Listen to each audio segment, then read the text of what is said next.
let's have a little chat about what true goodness feels like. Okay. So, for as far back as I can recall, I've never been able to pass any living thing that could potentially be in danger without moving it. Okay? Just start with a small one, because they are small ones. And most don't even think about it, let alone know or feel about it, right? So I'll give you an example. Most human beings treat insects the same way that we would be treated by a species higher up on the food chain than us. And yet we expect to be treated differently. That's why I treat them differently. If I see a worm on the floor, on the pavement, I pick it up. I move it into the grass. Same with snails. Slugs are a little bit harder to do. They usually slip out your grip. But you get the point. I deliberately do my best. I mean, okay, you wouldn't harm a cat or a dog, right? I'd like to think you wouldn't. Well, an animal's an animal. What makes it right to step on ants, but not on a dog or a cat? Animal's an animal, you see? So, little things like that I don't think people even take into account a lot of the time.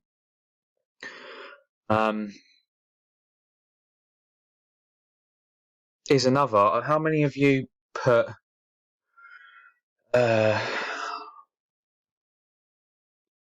sense of care into inanimate objects? Like, I don't remember this, but apparently when I was a toddler, I used to take every one of my toys and I used to plant them around my cot, right? Equally, all in line, all the way around, surrounding me. And when my mother told me this, I remembered how I felt back then. And I can remember feeling that if I didn't line them up correctly, then some would feel that I loved them more than others. I've always had a lot of love to give. It's caused me a lot of sorrow because I have to find ways to keep it contained. You should never really have to do that. It can be quite dangerous, okay? But I've always just been brimming with it, you know? I've never been able to break up with someone either, which is an odd one, because there's been times when it couldn't have been more toxic, but something in me felt like I'd be betraying, if not them, then myself, because I chose to be with them. I must have chose for a good reason. You know, I'm sure it'd change over time, you see. One of the main disillusionments of this life is the phrase, kindness is mistaken for weakness. Okay. The real mistake is mistaking cruelty for strength. All the time you're cruel to someone, it does not make you strong. It makes you weak.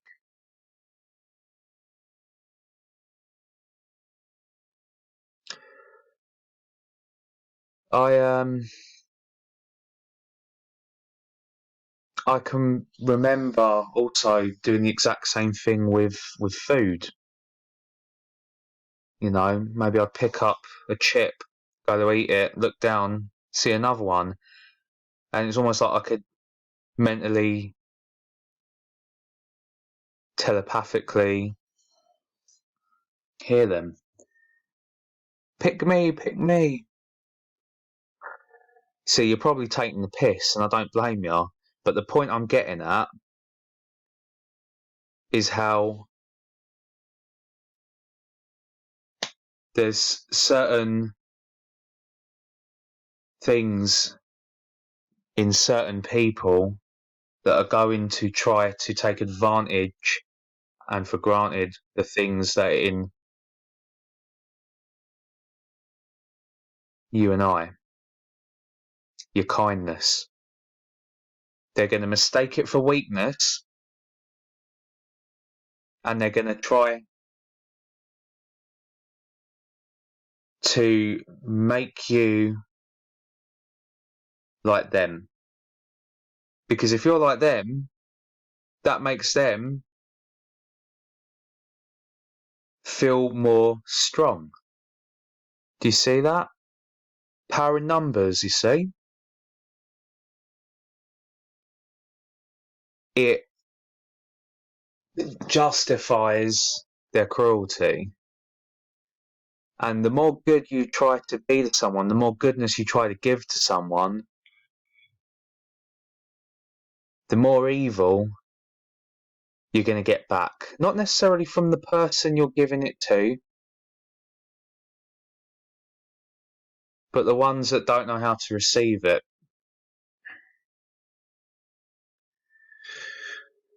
There is nothing more silent and less violent than a selfless act. But what is true selflessness? You know?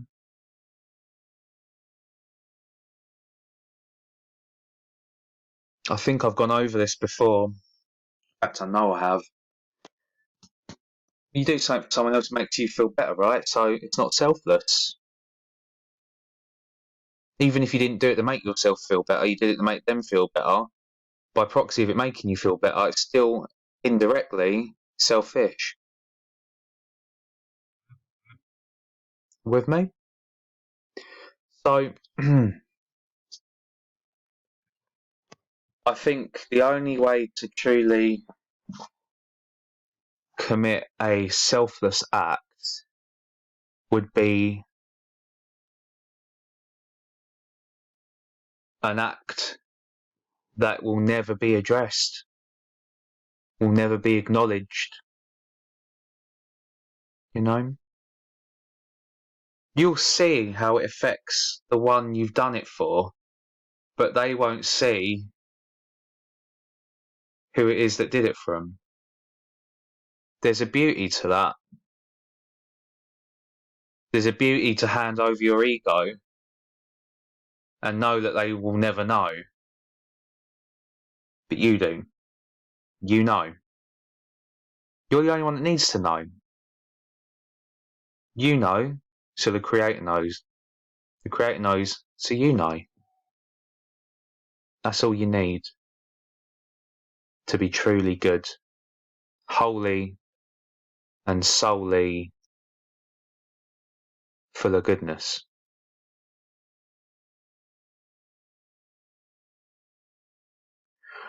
I mean, I've saved people's lives before, and that's made me feel good inside. But I saved their lives. I've had my life saved too. By saving their lives, it made me feel good, so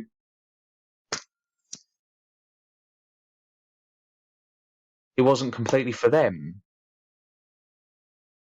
You see? There's nothing wrong with that at all. There's everything right with it if you've done the same. But can you understand where I'm going with this? To truly give your heart over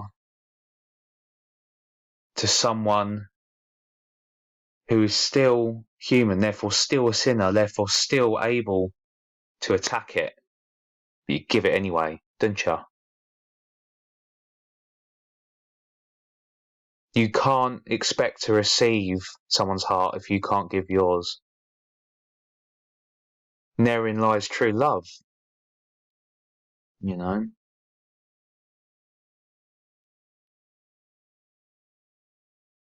Most people, I don't think they ever find it in their entire existence. And I believe most people never find it because they don't believe it exists.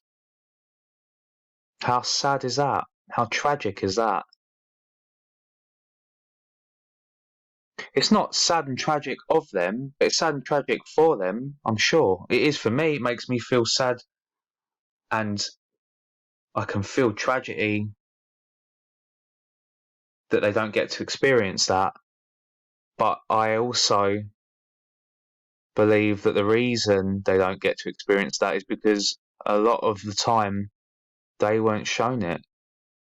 They weren't given it, you see? How can you teach what you haven't been taught? I wouldn't be trying to teach all of you if I hadn't been taught by others, you know? I wouldn't have anything to say. We share, okay?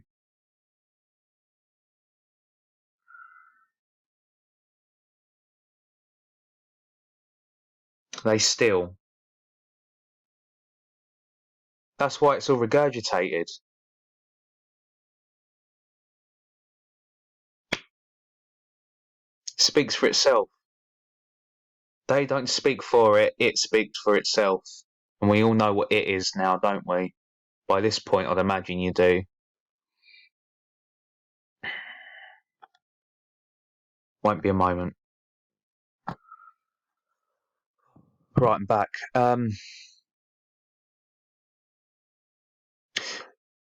Yeah, every single time I walk past another human being and I sense sadness on them and in them, I close my eyes for a second and I don't know how to explain it. It's hard to put emotions into words because it is a pure emotion. I shut my eyes and I try and give them some of my energy. I've been doing it since I was a child. I try to give them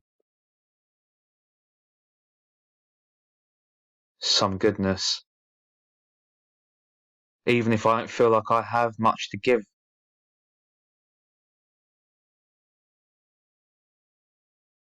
I think I've said this before, in fact, I know I have. Can you imagine a world, a life, an existence where we did nothing but care for the person next to us? Remember me saying that? You may feel like you wouldn't be looking after yourself, but you wouldn't need to because the one next to you would be looking after you. See?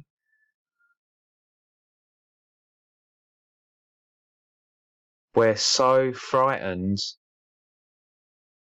to let go of mother's hand. And so the moment we do, we grow, we develop,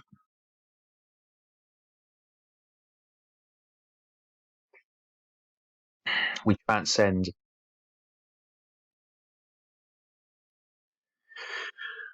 I have a few little things that I do. For example, I have quite severe OCD, as I know I've also once again mentioned before. The two types that I have that are the most severe is invasive imagery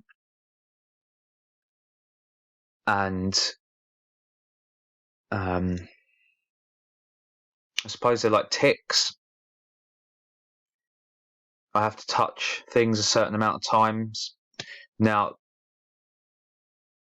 the amount of times that I touch things is 4, and that's deliberate, because 4 is a very pure number, okay? The ones you want to watch out for and look about for would be 3, 5, 6, 7, 9, 11, 12, but only because in Pythagorean numerology it adds up to 3, which is the first sacred number, as I always tell you, to them. 3 is the magic number, remember? To them. 12, yeah, 13, 15,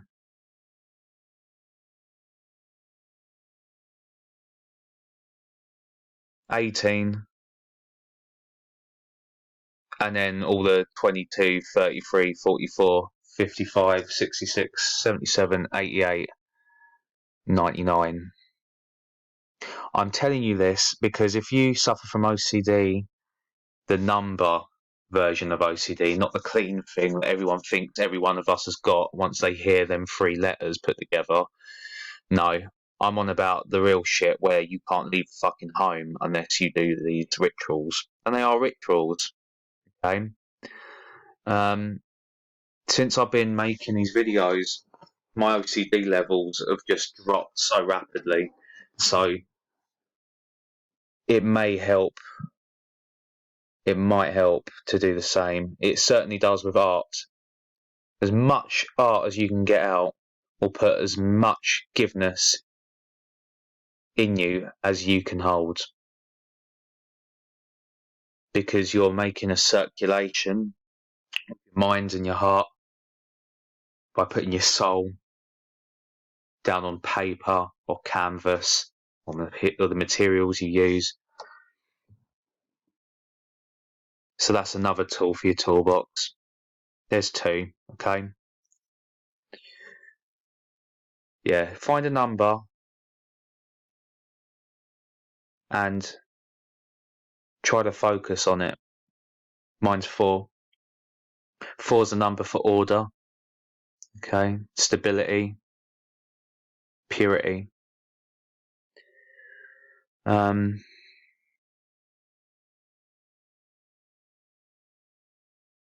Yeah, so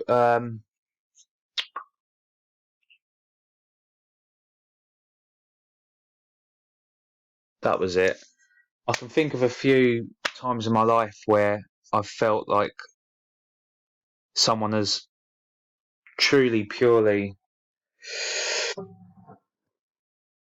really put themselves out for me and committed a selfless act.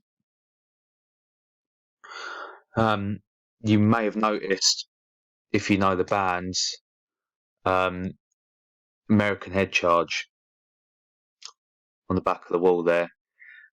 Yeah, I've seen them 3 times now, I believe.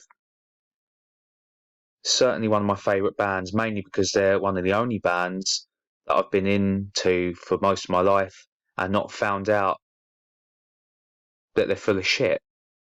I could still be wrong, but I haven't been made wrong about them yet. Next to the picture, on the right, there's also a playlist that I caught in the audience along with a plectrum from a different gig that I saw him in, I believe. As a lead singer. Yeah. He was my, I don't know, she used to really look up to him. I still do, all of them. The reason I bring them up is because I was just a young kid when I first saw him, right? And I went there with an ex at the time, and well, at the time she wasn't. She certainly is now. Yeah, we were just kids. We went there. I don't think I'd even like stayed out for a whole night before. I was that young, you know. And I realised we had a choice. We could either stay and miss the last train home. It was quite a way, and we'd see them finish the gig, or we'd leave halfway through. Nah, that wasn't going to happen. So we stayed. Okay. I lost my fucking phone, jumping about and all that jazz. It had a lot of pictures on it, if you know what I mean. When I walked out, I saw the lead singer, yeah, sitting on the curb outside, just trying to relax and wind down after, you know, how brutal they can get on stage. And yeah, just, I was pretty pissed off because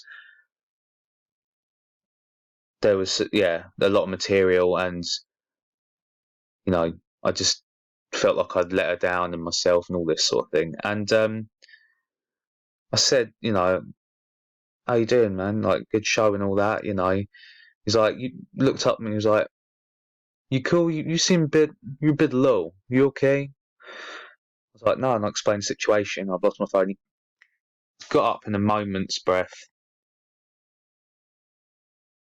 put his arm around me. He's like, come on, we're going to go find your fucking phone. Took me back in. He spent 45 minutes with me looking under the stage, on top of the stage, outside, all around, asking people if they'd seen it. You didn't have to do that. You did not have to do that. Sorry, I made a mistake. I had seen him once before. That was at Download. This was the second time, I believe. It's just a fucking phone. That's all it was. He did not have to do that. Okay, so I'm not really talking about the band. I'll always remember that. But I'm talking about. You know what I mean? Like, didn't have to do that. Knackered. Enough fans to deal with. Probably signing autographs all night. 45 minutes. Didn't find it. Doesn't matter. It's the act that counts, not the thought that counts. You can think many things, doesn't mean that's how you truly feel, does it? Sometimes you want you to just fucking snuff someone out. Just take their lives right out of their fucking mouth. you know? You thought about it, didn't you? But you didn't do it. It's not the thought that counts. Okay? It's the feeling that counts. And how you act or don't act upon it. So that's just one example, Speaking of Download, I'll give you another. I know how decadent and decayed that place is now. Probably always was. I was very young when I went once again. But yeah, I was watching Slipknot, and it was the middle of summer, but it was pissing it down. Somehow it was still red hot. I was jumping around so much, I passed out. Okay, fainted, fell to the floor like a sack of potatoes. Right. When I come to, I was at the front of the stage. No idea what the fuck had happened. Right. Look around, I notice, so I'm right at the front with the security guards. I feel my coat, my trousers. Fucking hell, must have been why I passed out. I was wearing a coat, yeah. All my stuff had gone. My wallet, my phone, my ID, everything. Vanished, gone, right? Couldn't fucking believe it. And I couldn't get back in because I was at the front, right? All of a sudden, I see all these tiny little objects bouncing on these hands coming towards me over the crowd. It was my stuff. All of it. I got everything back. So that means these beautiful beings they must have picked me up, passed me all the way to the front, and I was nowhere near the front, by the way. Crowd surfed me to the front. All my shit fell out. They picked it up, and they all passed it along to me. It's only kids. There is a mass consciousness of goodness, but we've been taught to not talk about it. Because if you do,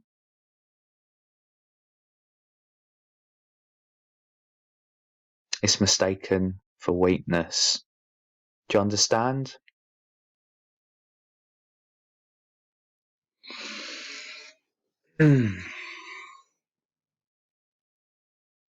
There's nothing in this life that feels better than knowing that you've changed someone else's for the better.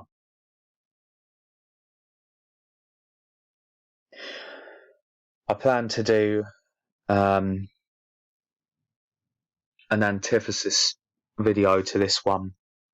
I'm not doing the one eye symbolism, and I keep touching my fucking eye. I think I've got a twitch. I'm not surprised. Grey hair's coming through too. Yeah, I've had them since I was a kid as well. Stress does take its toll on you. But at least you know that you've got something to stress about. You must have some reality in your life.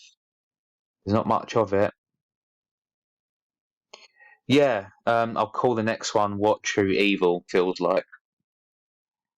Again, very hard to describe an emotion, to put words to a feeling. I hope I've done all right. I feel I could probably do better. I'm going to pause it for a second and just quickly think if there's anything else I want to mention upon the topic. But I'd like to think you get the general gist of where I'm aiming.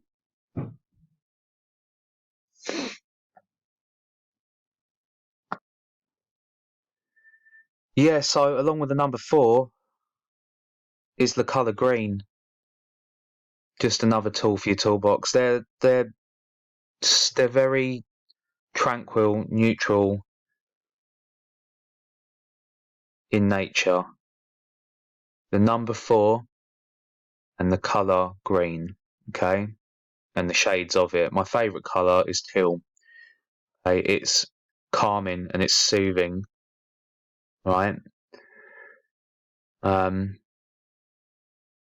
These two tools, as silly as they may sound, have helped me keep my heartbeat more than once.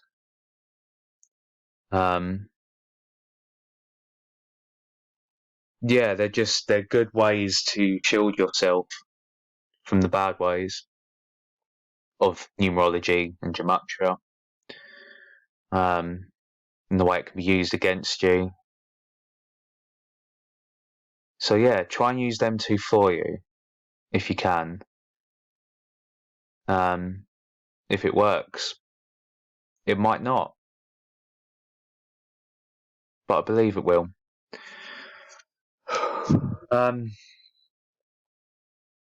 So I have a certain sibling soldier that's commented on my work a few times, with some of the most intellectual, honest, direct, and intriguing, enticing, insightful questions that I've ever been asked. One in particular that San has asked me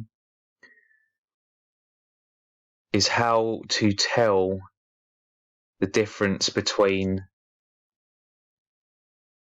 whom and what you believe in. I mean, so many deities, so many false gods, so many fake religions. It's no wonder that we get so lost. And it's something that I've took the time to truly go over in my heart and my mind before I answered, which is why I'm doing it in this video for you, San, instead. Okay?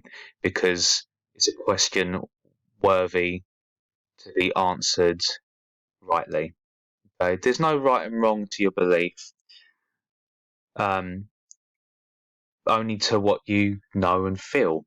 Okay? Because that's all we've got. That's all we've got. Which is why it's so important to give rather than to take. Most men and women in this world, their instinct will tell them to take because that's all they've got. There's nothing else. But the more you take, the more trivial everything else around you becomes, including people, you know. So my apologies for the answer to your question. Maybe I was speculating upon it myself because I know and feel what I believe to be true when it comes to whom and what I believe in. And that would be, as I've mentioned in almost every one of my videos, I do believe in a one true creator. I do not use the word God unless it's the only way to describe where I'm going with a subject. Now, that does not mean that others should feel wronged or wrongly by using it. Okay, that's just my personal preference. God is a word that's used for many. You know, you have gods, you have demigods, even human beings call themselves gods, certainly treat themselves like they are, you see. So that word to me just doesn't do a true creator justice. That's all. Okay. Now, I don't know how it may work for you, but with me, I can remember a time in my life, and it weren't too long ago either, where I just felt so sad and so mad and almost completely bad because of the two. Okay. From everything that I'd witnessed and everything that I'd experienced and never asked for either. All the abuse and the torment, victimization that this world had to offer. But remember, it's the world, okay? Many people get lost. It's a first step down the path that makes them feel lost in this wilderness. And that first step is, how can God, they always say God, you see. Satan sees himself as a God. You pray to God and you use that word, which one are you praying to? Do you see what I mean? That's why you need to know and feel in your mind and in your heart. You need to know and feel where you're directing that energy, that hope, that faith, that belief, or it'll go to the wrong energy. And the moment it does, your positivity becomes negativity. I'll tell you something. I'll tell you one thing.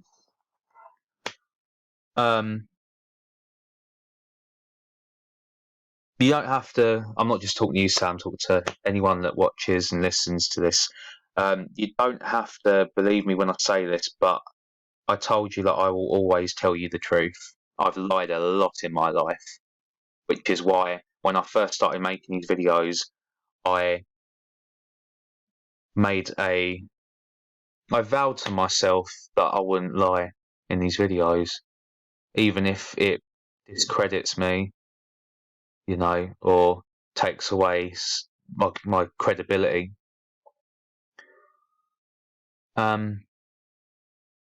Every single time that I have been in a situation that I didn't feel I could get out of, every single time without fail, that I've truly prayed for help, it's worked.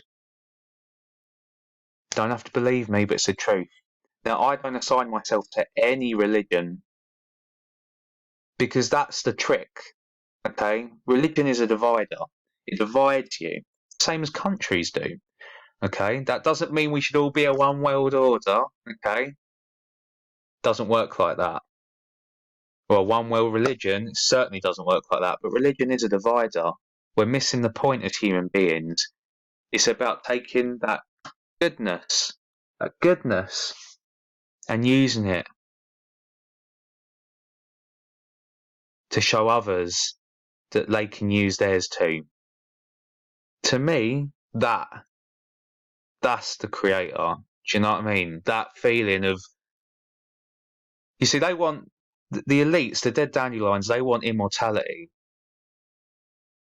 Okay? They're confused too. They're lost. You don't need immortality. Not when you've got invincibility. Okay? And that's what goodness does to you. That feeling, you have to understand, it's like when people say, well, I've got nothing left to lose, right? If you're giving rather than taking, you don't have anything to lose in that sense. That gives you strength. I'm not on about it in a Tyler Durden sort of sense, okay? I'm on about it in a,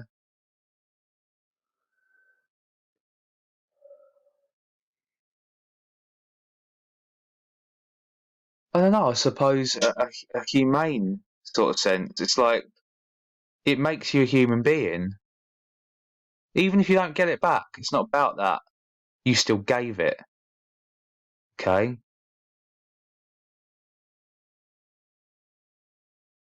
That's what it means when people say to be in his image. It doesn't have to be religious, it doesn't have to be biblical. If you can, my opinion, my advice, my suggestion, stay away from all that shit. Stay away from it. Study it, research it, but stay away from it. Okay? You believe in what you know and what you feel is truly, wholly, and solely good. Goodness. Okay? That's all you need. The rest will happen naturally. When I shut my eyes in them moments, in the past, present, and possibly, probably will be in the future too, and I truly ask for help, I don't look up. I don't do this. I don't speak. I feel it. You see what I'm saying? All this, please God, please Allah. There's nothing wrong with that. That's how you do it. That's how you do it. But you have to understand, someone taught you how to do that, right? Someone showed you at some point how to do that, or you saw it. Do you see what I'm getting at? You find it yourself. Just find it yourself. Because the creator's found you already. Everything happened for a reason. Me talking to you, you listening, hopefully you talking back, and I would love to listen. It's all happening for a reason. Not just it happened for a reason, it's happening right now for a reason. So that's when I found my hope, my faith, my belief. The trick as well, I don't like using the word trick, that's what they do. The the the mechanics, they like to use that too, didn't they? Mainly on themselves. The way that I do it is I never ever ask. See, I don't even use the word pray. Certainly don't use the word wish. I never ask for anything that I don't believe is worthy to be asked for. You know, like never ask for inanimate objects, never ask for money, you know. Opportunity maybe that money could bring you, but it wouldn't be the money, would it? You can be how many fucking billionaires are depressed as fuck? It's not money, okay? But if you ask for that stuff, you won't get it. This is about your soul, not the things that you leave here when your soul does.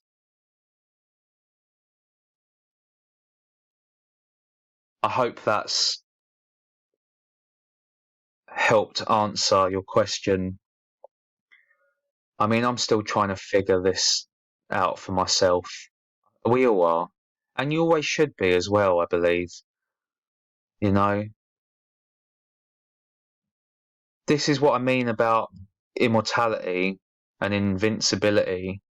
If you're invincible, you can still die, right? And dying is only seen to be the way that it is because of the way we've been taught to see it. But if you live forever the way these cunts want to, you are never gonna ever get your true answer.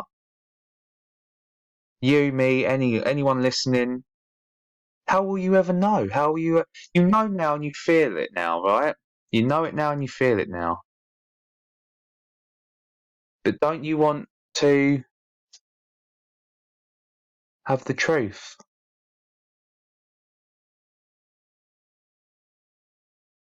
There's only a certain amount of it down here. The rest of it's waiting for us. So if you want a bulletproof vest against evil in this life whilst you wait for it, wear your goodness. Wear your heart on your sleeve. Don't let anyone ever fucking tell you that it is weak to be kind. Alright?